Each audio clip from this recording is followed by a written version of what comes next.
In this video, I'm going to work through two different formulas, isolating the variables in two different formulas, and they would be formulas that have given a lot of grief to a lot of students. So it's these two here. First, we're going to do this one, which we're going to isolate for a sub g, and this is the formula that has to do with how long it takes for a pendulum to swing back and forth like in a grandfather clock. This other one, we're going to isolate for d sub object, and that one you may have figured out, but that has something to do with these mirrors that we've been talking about for the last couple of days. So first we'll do the pendulum one. Get rid of this for now. Now we're gonna, as we have done every time, as we will do every time, as you need to do every time, we're going to go through this in order. Now let's talk a little about what's going on here. A sub g, it's in the denominator, L's in the numerator, so I got some multiplication, division stuff going on. But also I've got that square root. And that square root, down in my order of operations, or inverse order of operations, I've written square roots by in the same line as exponents. You don't know this yet, but it turns out square roots are really just things raised to a power, but it is a fractional power.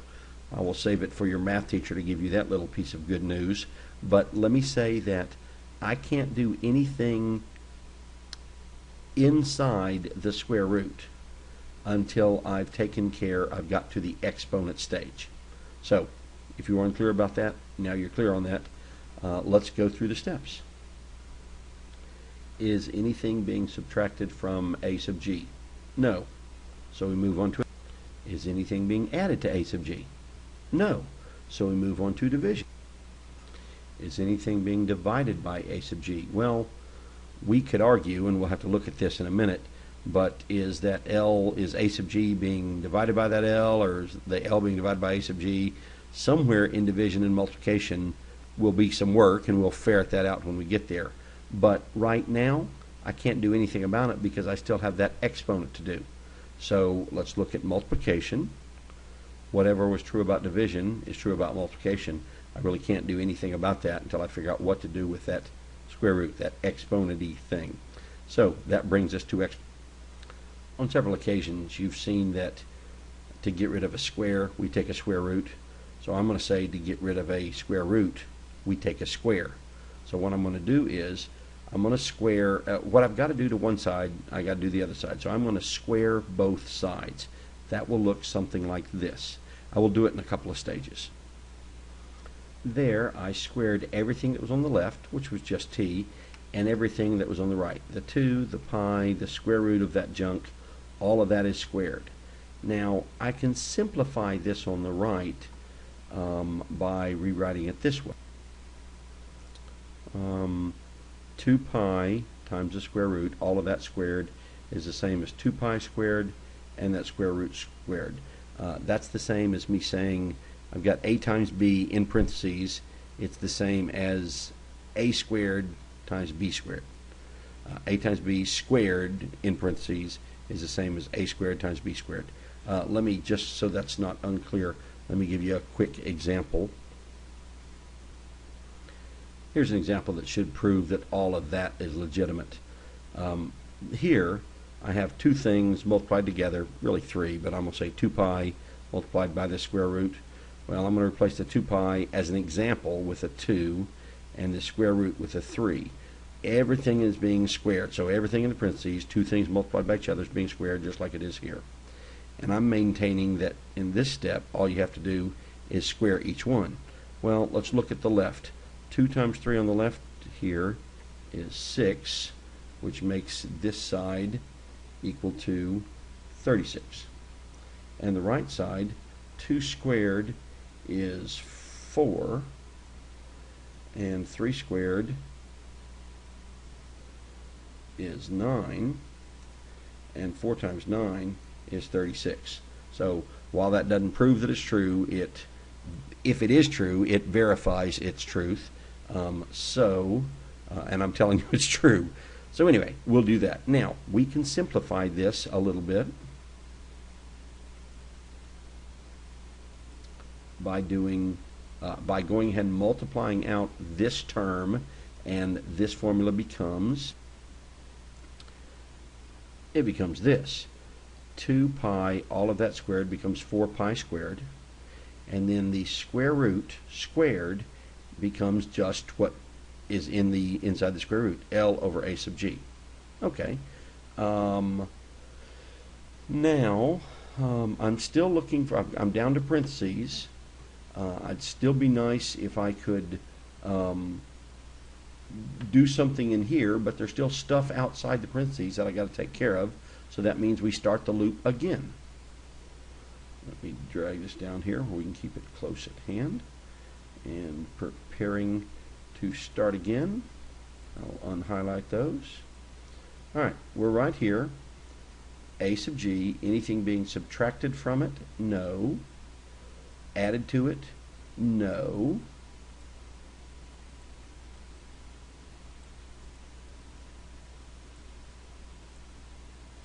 What about division? Well, again, it's in parentheses. I can't do anything inside the parentheses till I get rid of everything outside the parentheses. So there's nothing in here being divided, and there's nothing out there being divided. I'm sorry, I should have said that as there's nothing out there being divided, because I can't do anything in parentheses.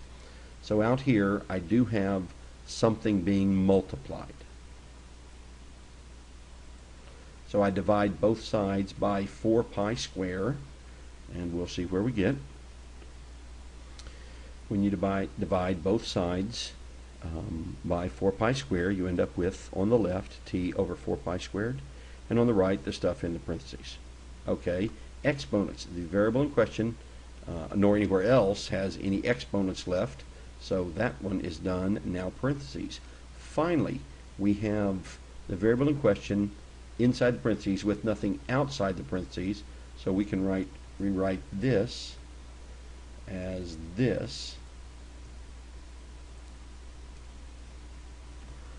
that right there. So we've taken care of parentheses, and now we're about to start our third lap through the order of operation, and we're getting close. I mean, it looks pretty clean right now. So let me reset all this.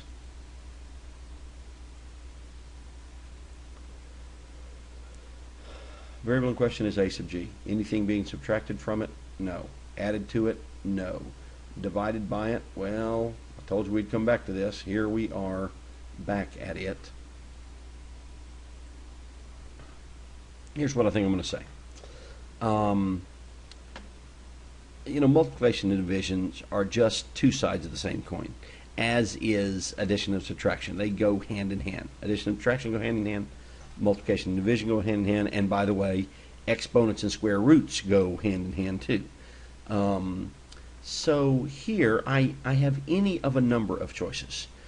I could multiply both sides by a sub g, and do some simplification, but then I'd have a sub g not in the denominator but in a numerator, which is very much preferable.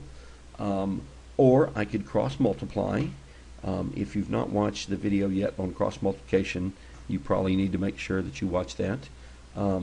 As part of cross multiplication, I can flip fractions upside down. If that has never made sense to you, then you need to definitely watch that video on cross multiplication. Nonetheless, what I'm going to do is I'm going to use the skills I have to cross multiply, and what I'll do, I'll take straight from that cross multiplication video. From the cross multiplication video, you know that I can interchange t and a sub g any that I want, and I can interchange L and 4 pi squared any that I want. So I'm going to do that. I'm going to let a sub g slide up to where t is, and t slide down to where it was. And then I'm going to take 4 pi squared and let it slide up to L, and when all the dust settles from that, it looks like this.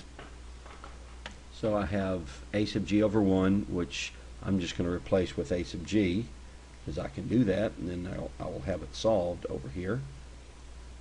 There we are. Is equal to L times 4 times pi squared over t, and that is the end of our journey. We now have a sub g rather, equal to something. So that's that. A little complicated, but that's about as complicated as it gets. Now, let's solve the other one. Okay, so now we have this formula, which should be fairly familiar to you now. 1 over f is equal to 1 over d sub object plus 1 over d sub image. Let's go through the steps. Is there anything being subtracted from the variable we're trying to isolate? No, there's no subtraction in this thing anywhere. So moving on to addition. Is there anything being added to it? Why, yes, there is. This 1 over d image is being added to it, so I need to subtract it from both sides. That's pretty straightforward. That gives me this. 1 minus f minus, excuse me, I'll say that again and say it correctly, 1 over f minus 1 over d image is equal to 1 over d object. We've now taken care of addition. We need to look at division. I'm going to say we can, in this instance, look at division and multiplication together. You know, those are really the same things. They're just kind of two sides of one coin. I notice here that I have 1 over d object. And what I'm looking for is d object over 1, really, or just plain old d object, but that's the same thing. So that sounds like if I turn this fraction upside down, then I should be in good shape. Well, if you've watched the video on cross multiplication, you know that if you have a fraction on the right and a fraction on the left, then you can do some kind of flipping. It's just part of cross multiplication. If you have not seen the cross multiplication video, I recommend you stop this one right now and go look at that, because it is vitally important to understand how to do these. A requirement for cross multiplication is just a fraction on the right, just a fraction on the left. We don't have that. We have two fractions. So we need to take whatever mathematical steps are necessary to get from two fractions to one fraction. The way you do that, when you're adding two fractions, or in this case subtracting them, you find a common denominator. Well, y'all have done that many, many times. Maybe not with variables, but it's pretty easy. When you're doing it with numbers, you just multiply the denominators together, and that gives you a common denominator, maybe not the lowest, but in any case, we can do that here. I just took my two denominators, f and d image, and I multiply them together. Now, I haven't yet indicated what goes in these question marks because I wanted to kind of work through that with you. I want what was 1 over f, I want it to be something over f times d image. Well, that should be pretty obvious to you that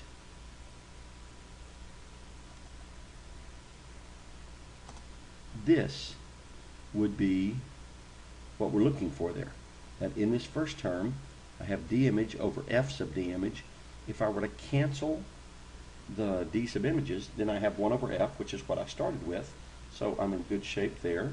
Well, the same thing over here, because it was 1 over d image, and I now have as a denominator f times d image. That makes it f over f d image.